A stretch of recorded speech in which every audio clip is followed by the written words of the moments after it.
අදත් ඔයා ආවද අති සංවේදී මිනිස්සු ජීවත් වෙන හුස්ම ගන්න ජීවත් වෙන try කරන හිත හදා ගන්න try කරන හිමීට නිහඬව hina වෙලා ඉස්සරහට ඇවිදගෙන යන කෝටිපති හීන දකින ධනාත්මක හීන දකින කාටවත් කරදරයක් නැති අහිංසක හීන දකින කලාපයට පහන් කණුව යටට ඉසව්වට අදත් ඔයා ආවද ඉතින් හිමීට ඉඳගෙන හුස්මක් ගන්න හොඳ හුස්මක් අරගෙන පිට කරන්න පපුව සැහැල්ලු කරන්න මේ ලෝකේ මොන දේ වුණත් නාට ඔයා ඉන්නවා කියන සිතුවිල්ලත් එක්ක හොඳට ආයෙමත් හුස්මක් පිට කරන්න පපුවේ තියෙන බර පීඩනය හැම දෙයක්ම අයින් කරලා දාන හොඳ සැහැල්ලු හුස්මක් ගන්න. අද මම ඔයාලට කියන්නේ ඉක්මනින්ම කොහෙවත් යන්න කියලා නෙවෙයි ඇවිදින්න කියලා. මොකද සමහර පාරවල් අපිව තැනකට ගෙනියන්නේ නැහැ. ඒවා අපිව අපි ළඟට ගෙනියනවා. ඒ කියන්නේ සමහර පාරවල් දිගේ ඇවිදගෙන ගියාට සමහර වෙලාවට ඒක වැරදි පාරක් වෙන්න පුළුවන්. සමහර වෙලාවල් වලට ඒ පාරවල් කටුක වෙන්න පුළුවන්, අතරමං වෙනවා වෙන්න පුළුවන්. ඒත් අවසාන ඩෙස්ටිනේෂන් එක මොකද්ද? අවසාන නැවතුම මොකද්ද? අවසාන නැවතුම තමයි වැරදි පාරක ගිහිල්ලා හරි අතරමං වෙලා හරි අමාරුවෙන් කුණාටු කාලවලට මුණ දීලා හරි මොකද වෙන්නේ? අපිව අපි ගාවට එක්කගෙන යනවා. ඒ කියන්නේ අතරමං වෙලා මේ සමාජය ඇතුලේ මේ යුනිවර්ස් එක ඇතුලේ සම්බන්ධතාවල මිනිස්සුන්ගේ වචන ඇතුලේ ඔපිනියන්ස් වල මේ හැම තැනකම අපිව අතරමං වෙලා අපි ගාවට එක්කගෙන යනවා. අවසානයේදී මේ වැරදි පාරවල් වල ගියත් අපිට අපිව හම්බෙනවා. හිත ගොඩක් බර දවසක වුණත් හැම ප්‍රශ්නයකටම උත්තර හොයන්න යන්න එපා. ඒ වෙනුවට සපත්තු දෙක දාගෙන එළියට බහින්න. ඇවිදින්න. ඉක්මන් වෙන්න එපා. කිසිම ඩෙස්ටිනේෂන් එකක් තියෙන්න ඕනේ නැහැ. අද ගමනම ඇති. චුට්ටක් රස්තිය අඩු පාරක් ගැහුවාම ඇති. කඳු අතරින් ඇවිදින්න, උදේ හුළඟ මූණට වදින්න දෙන්න, ඈතින් පේන වලාකුළු දිහා බලන්න. එතකොට ඔයාට තේරෙයි ලෝකේ ඔයාගේ ප්‍රශ්න වලට වඩා ගොඩක් ලස්සන තැනක්, ගොඩක් වෙනස් තැනක්, ගොඩක් සියුම් තැනක් කියලා ඔයාට තේරෙයි. ඒ හැඟීම හිතට පුදුම නිදහසක් අරගෙන එනවා. නොදන්න වෙරළකට යන්න, සෙනග අඩු වෙරළකට යන්න, රළවල සද්ද විතරක් ඇහෙන තැනක සපත්තු ගලවලා වැලි මැත්තේ ඇවිදින්න. වැලි උඩ ඇවිදගෙන යනකොට වාට දෙන්නේ නැහැ හැඟීම විඳින්න. හදවතින්ම විඳින්න. හැම රළක්ම වෙරළට ඇවිත් ආයෙමත් යනවා. ඒක බලාගෙන ඉන්න. වාට මතක් වෙයි ජීවිතේ දුකත් ඒ වගේම තමයි කියලා. ඒවත් එනවා, ටිකක් ඉන්නවා, ආයෙම යනවා. මිනිස්සුත් එහෙමයි.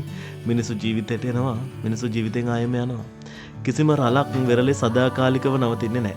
හුදෙකලා පාරක ඇවිදින්න. කිසිම කෙනෙක් නැති ලොකු ගස් දෙපැත්තේ තියෙන පාරක. එතකොට ඔයාට ඇහෙයි කුරුල්ලන්ගේ සද්ද, හුළඟේ සද්ද, ඔයාගේ හුස්ම. අවුරුදු ගානක් ෆෝන් එකේ සද්දෙන් අපිට නැති වෙලා තිබුණු අපේම හඬ ඔයාට හිත ඇතුලෙන් ඇහෙන්න පටන් ගනී. අලුත් අත්දැකීම් පස්සේ ඇවිදින්න. හැමදාම එකම කොෆී ෂොප් එකට යන්න එපා. අලුත් තැනකට යන්න. අලුත් කෑමක් රස බලන්න. අලුත් පාරක ඇවිදගෙන යන්න. අලුත් නගරයක් බලන්න. ජීවිතේ වෙනස් වෙන්නේ ලොකු තීරණ වලින් විතරක් නෙවෙයි. අලුත් පුංචි අත්දැකීම් වලිනුත් ඔයාගේ ජීවිතේ වෙනස් වෙනවා. ආගන්තුක මිනිසුන්ගේ හිත අස්සේ ඇවිදින්න. කවදාවත් නොදන්න කෙනෙක් එක්ක කතා කරන්න. ටැක්සි ඩ්‍රයිවර් කෙනෙක්, වයසක සීයා කෙනෙක්, ටී ෂොප් එකක අංකල් කෙනෙක් අහන්න ඔයාගේ ජීවිතේ ලොකුම පාඩම මොකක්ද කියලා. පුදුම හිතෙයි සමහර මිනිස්සු අවුරුදු 40ක් ඉගෙන ගත්ත දේ විනාඩි 2කින් කෝටි ගාණක් මිනිස්සු වේදනාව විනාශ කරලා වේදනාව දිය කරලා කඳුළු වලින් ඉගෙන ගත්ත දේවල් ඔයාට විනාඩි 2කින් කියලා දෙයි. ලෝකෙ ලොකුම විශ්වවිද්‍යාලය තමයි මිනිස්සු. සමහර දවස්වල මැප් එකක් නැතිව ඇවිදින්න. මග වැරදුනොත් කමක් නැහැ, බය වෙන්න එපා. සමහර ලස්සනම තැන් හම්බෙන්නේ මග වැරදුනාම. ජීවිතේත් අන්න ඒ වගේ. අපි හිතපු පාරේ නොගියත් හරි පාර හම්බෙන්න පුළුවන්. අලුත් යුනිවර්ස් එකක ভাইබ්‍රේෂන් එකක් හොයන්න. ඒ කියන්නේ අලුත් මිනිස්සු, අලුත් අදහස්, අලුත් පොත්, අලුත් සංගීතය, අලුත් සුවඳක්, අලුත් හිරුදාවක්, අලුත් ඉර සන්සෙට් එකක්. මොකද එකම පරිසරයේ දිගටම ඉන්න මනසක් එකම විදිහට හිතනවා. හැබැයි අලුත් තැනකට ගිය මනසක්, හිතක් අලුත් විදිහට ජීවත් වෙන්න පටන් ගන්නවා. ඔයාගේ හිත කැඩිලා නම් මේ වෙලාවේ එක බලෙන් හදන්න යන්න එපා. ඒකටත් ටිකක් කාලය දෙන්න.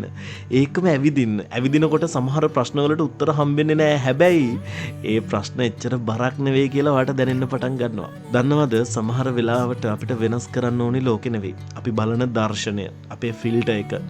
ඒ දර්ශනය වෙනස් වෙන්නේ පුටුවක වාඩි වෙලා ඉඳලා නෙවෙයි. ඇවිදිනකොට. අද ඔයාට කවුරුත් නැහැ කියලා හිතනවා නම් ඔයා එක්කම ඇවිදින්න. ඔයාටම ප්‍රශ්න, ඔයාගේම ප්‍රශ්න අහන්න. ඔයාටම උත්තර දෙන්න. ඔයාම ප්‍රශ්න අහලා ඔයාටම උත්තර දෙනවා. ඔයාටම සමාව දෙන්න. ඔයාටම ආදරය කරන්න පටන් ගන්න. මොකද ජීවිතේ අන්තිම වෙනකම් ඔයා එක්ක ඇවිදින්නේ ඒත් ඔයාම තමයි. ඉතින් හිත හැදෙනකම් කඳු අතරින් ඇවිදින්න. නොදන්නා වෙරළවල් දිගේ ඇවිදින්න. වැස්සෙන් තෙමුණු හුදකලා මාවත් වල ඇවිදින්න. අලුත් අත්දැකීම් පස්සේ ඇවිදින්න. ආගන්තුක මිනිසුන්ගේ කතා අස්සේ ඇවිදින්න. අලුත් සංගීතයක ඇවිදින්න. අලුත් හිරුදාවක් ඇතුලේ ජීවිතේ විඳින්න. ඇවිදින්න. අලුත් යුනිවර්ස් එකක අලුත් වයිබ්‍රේෂන් එකක අලුත් ඔයා කෙනෙක් හොයාගෙන ඇවිදින්න. මොකද සමහර ගමන් වල අවසානයේ අපි හොයාගන්නේ තැනක් නෙවෙයි. අපිට අහිමි වෙලා තිබුණු අපිවමයි. අපිට අහිමි වෙලා තිබුණු අපිවමයි. ඉතින් එකම එක වචනයක් කියන්නම්. ආදරෙයි.